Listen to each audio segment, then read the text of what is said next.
अब देखो, कल बताया था बीएससी फाइनल में ये क्या बताया था, singular and non singular linear transformation, singular और नॉन सिंगुलर लीनियर ट्रांसफॉर्मेशन की डेफिनेशन बताया था, है ना। अब इस पर एक थ्योरम देखते हैं आज, सिंगुलर और नॉन सिंगुलर लीनियर ट्रांसफॉर्मेशन पर आधारित थ्योरम। थ्योरम क्या है, देखो,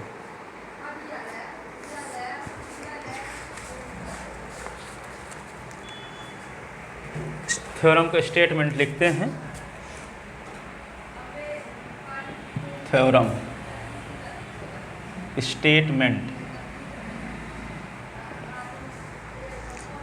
late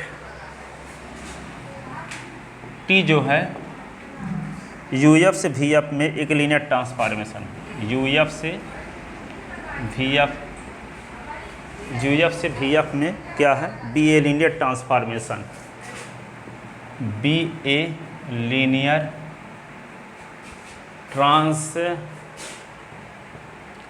transformation, linear transformation,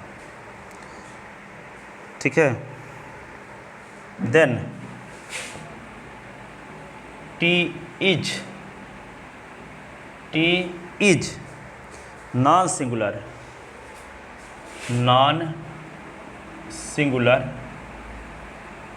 if and only if and only if T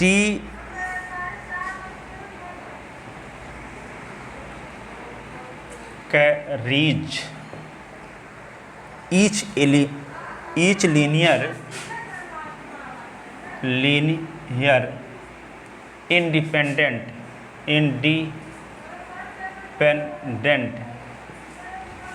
each linear independent subset of U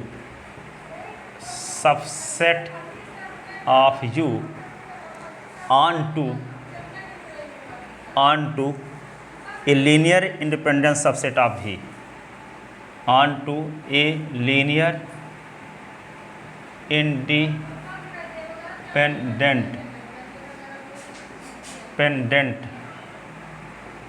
subset of V।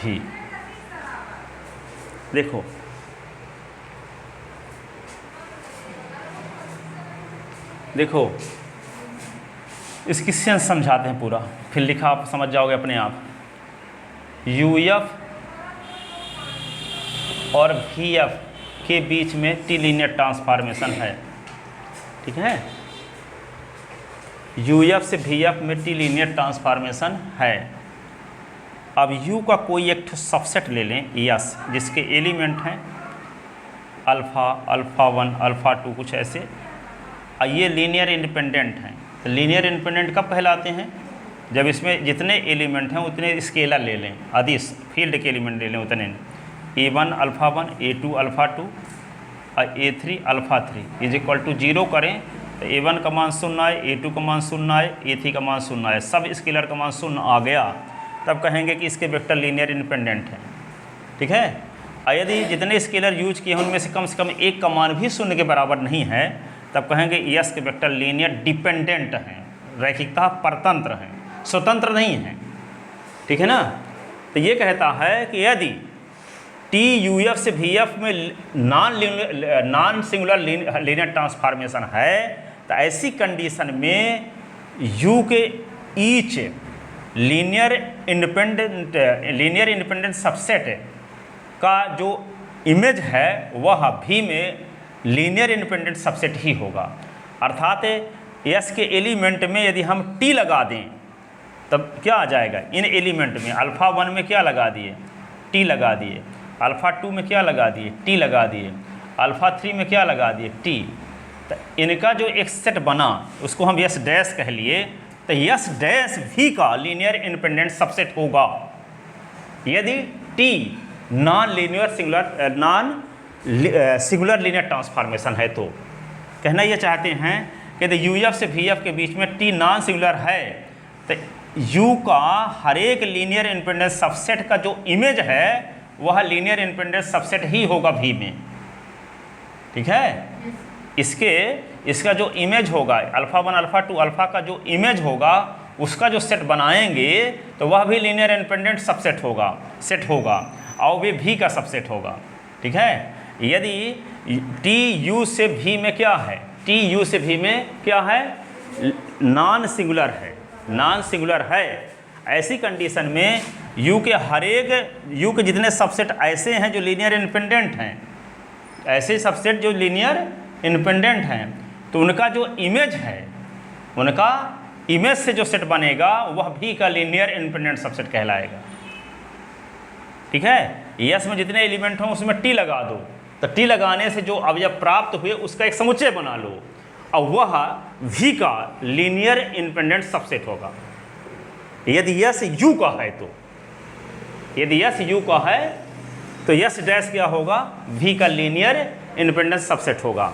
अर्थात इसमें जितने एलिमेंट होते हैं आदि फिर से लेंगे, मान लो B1 का उपयोग करते हैं, B1 B2 और B3 और इनके गुणनफल का योगफल 0 के बराबर कर दें, तो B1 बराबर भी 0 और B2 बराबर भी 0 और B3 बराबर भी 0 जब दिखाने में कामयाब हो जाएंगे तब ये कहेंगे कि यस डैश की वेक्टर भी लीनियर इंडिपेंडेंट।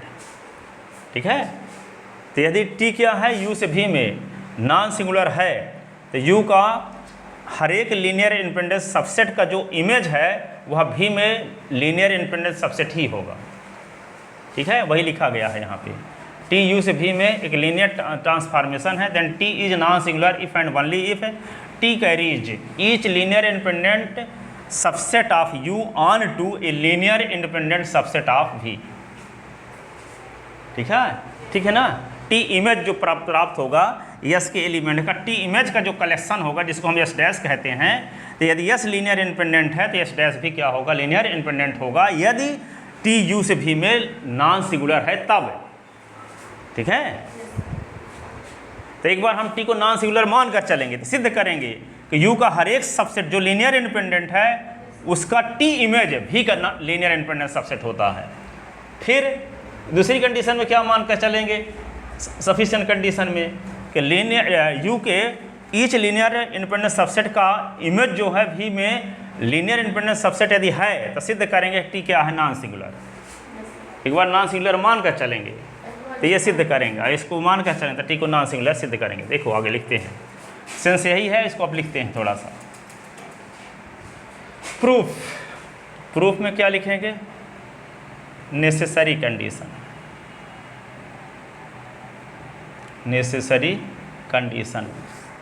आवश्यक प्रतिबंध।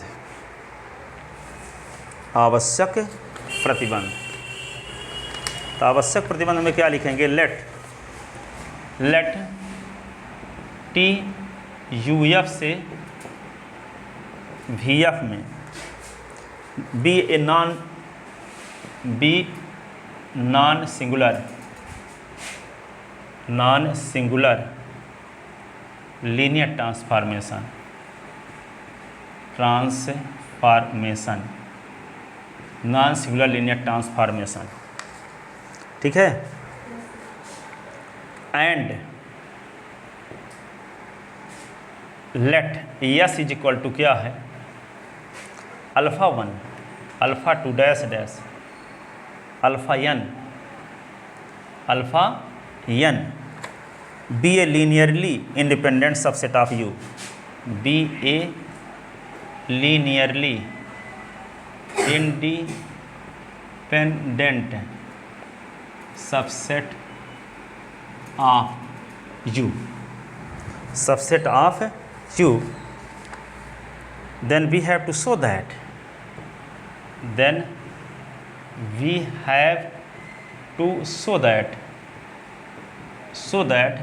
इन एलिमेंट में क्या लगा दें, T alpha 1 T alpha 2 dash dash T alpha n, और T लगाने के बाद जो एलिमेंट प्राप्त हुए हैं उसको दर्शा लें किससे, यस डैश से।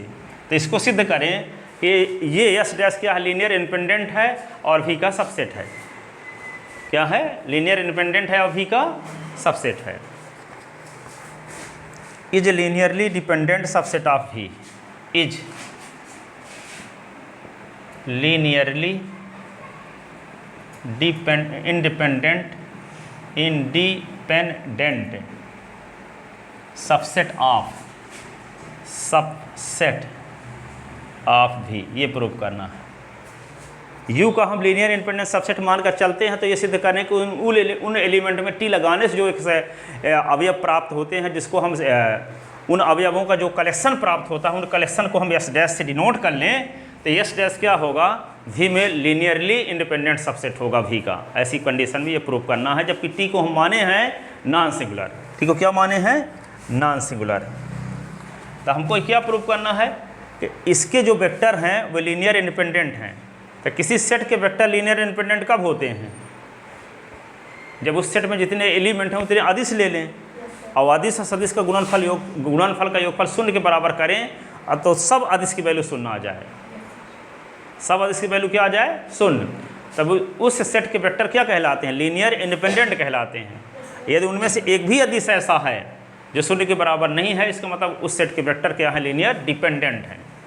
तो हमारा मकसद क्या है कि इसमें जितने एलिमेंट हैं वो लीनियर इंडिपेंडेंट हैं, ये दिखाना हमारा गोल है।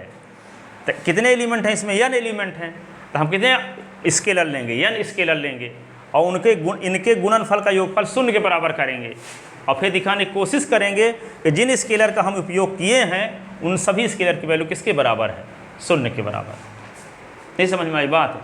किसी सेट के एलिमेंट को लीनियर इंडिपेंडेंट दिखाने का तरीका ये है कि उस सेट में जितने एलिमेंट हैं उतने फील्ड के एलिमेंट ले लो और इन एलिमेंट के गुणनफल का योगफल शून्य कर दो और फिर दिखा दो कि वे सब स्केलर की वैल्यू शून्य है। तब इस सेट के वेक्टर कहलाते हैं लीनियर इंडिपेंडेंट। ठीक है, लीनियर इंडिपेंडेंट। तो इसमें n एलिमेंट है ना, तो हम क्या ले लेते हैं, फील्ड के n एलिमेंट लेते हैं। लेट क्या लेते हैं, a1 a2 dash dash an। Let a1 a2 dash dash an belong in F such that क्या, a1 और t alpha 1 a2 t alpha 2 dash dash an और t alpha n is equal to 0 dash, क्योंकि v का identity element 0 dash है ना, u का identity element 0 है और v का आइडेंटिटी एलिमेंट 0 डैश है। अब देखो t लीनियर ट्रांसफॉर्मेशन है कि नहीं है, t क्या है, लीनियर। नॉन सिंगुलर है तो लीनियर ट्रांसफॉर्मेशन तो है ही, बाद में आता है, पहले तो लीनियर ट्रांसफॉर्मेशन है। अब इसको क्या लिख सकते हैं, t, तो इसको लिख सकते हैं a1 अल्फा 1, इसको लिखेंगे t a2 अल्फा 2 और इसको क्या लिख सकते हैं t an alpha n is equal to 0 dash. जब t लिख देंगे क्या, t u से v में linear transformation is linear transformation. अब देखो इसी को क्या लिख सकते हैं, t a1 alpha 1 a2 alpha 2 dash dash an alpha n is equal to क्या लिखोगे, 0 डैश। अब आपको पता है रीजन वही लिखोगे, t u से v में इज लीनियर ट्रांसफॉर्मेशन। अब क्या करेंगे इसको, t यहाँ पे a1 अल्फा 1 a2 अल्फा 2। अब देखो t को हम क्या बोले हैं, t को क्या बोले हैं, नॉन सिंगुलर। तो नॉन सिंगुलर कब कहलाएगा, नॉन सिंगुलर कब कहलाएगा, जब t के नल स्पेस में मात्र 0 एलिमेंट हो। इसका मतलब क्या है कि t जब नॉन सिंगुलर है तो t अल्फा बराबर 0 डैश होने पर अल्फा बराबर 0 होता है। ठीक है, और सिंगुलर के लिए क्या है, t अल्फा बराबर 0 डैश होने पर alpha is not equal to 0। तो t को हम क्या मान कर चले हैं, नॉन सिंगुलर ना। तो इस एलिमेंट में t लगाने से 0 डैश आ रहा है तो यह एलिमेंट 0 के बराबर होगा। क्यों, क्योंकि t नॉन सिंगुलर है इसलिए। तो क्या लिखोगे, नॉन सिंगुलर तो मान ही कर चले हैं ना नेसेसरी कंडीशन में। तो क्या होगा, implies a1 alpha 1 a2 alpha 2 dash dash an alpha n is equal to क्या होगा, 0। रीजन क्या लिखोगे, t is non singular linear transformation,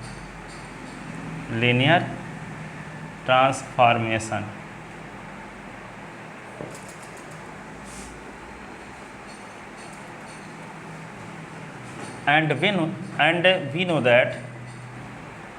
know that if t is non-singular then for t alpha is equal to 0 dash implies alpha is equal to 0। T alpha is equal to 0 dash के लिए alpha is equal to क्या होता है 0।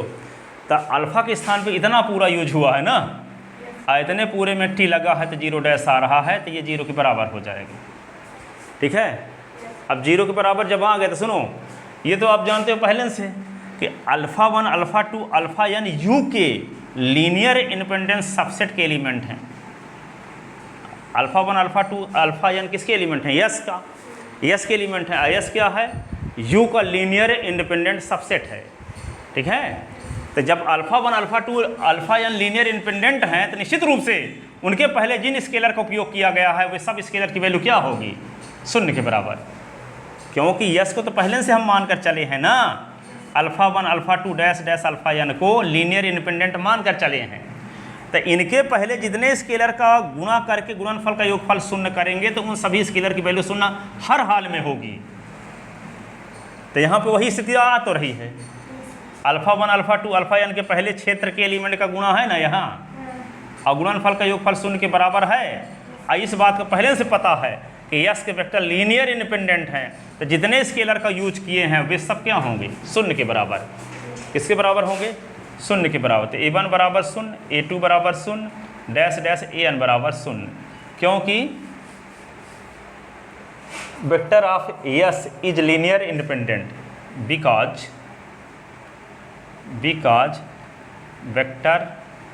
Vectors of yes is linearly independent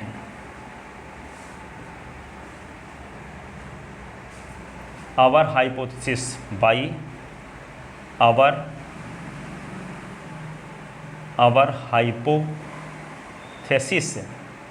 हमारी परिकल्पना से हम मान कर चले थे कि यस के वेक्टर लीनियर इंडिपेंडेंट हैं, तो हमको यस डैश के वेक्टर को लीनियर इंडिपेंडेंस प्रूव करना था।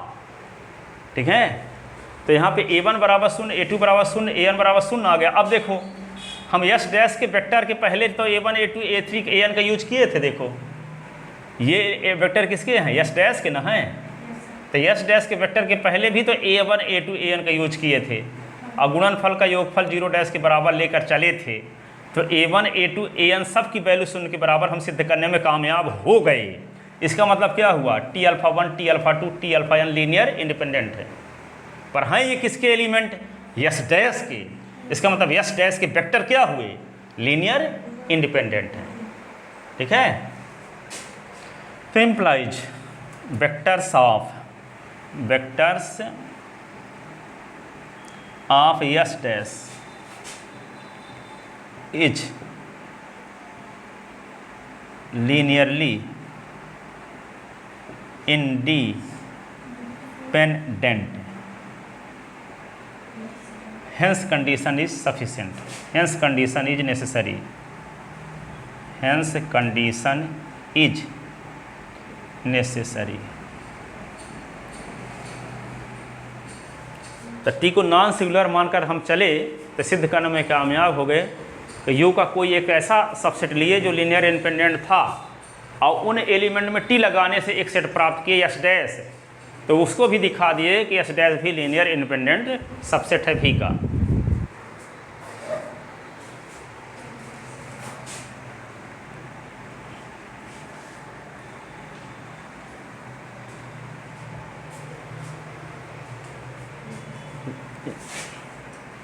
लीनियर इंडिपेंडेंट सबसेट ऑफ भी, सबसेट ऑफ भी लिख लो, सबसेट ऑफ भी। ठीक है, इतना लिखें। अब इसका सफिशिएंट कंडीशन देखो, सफिशिएंट कंडीशन,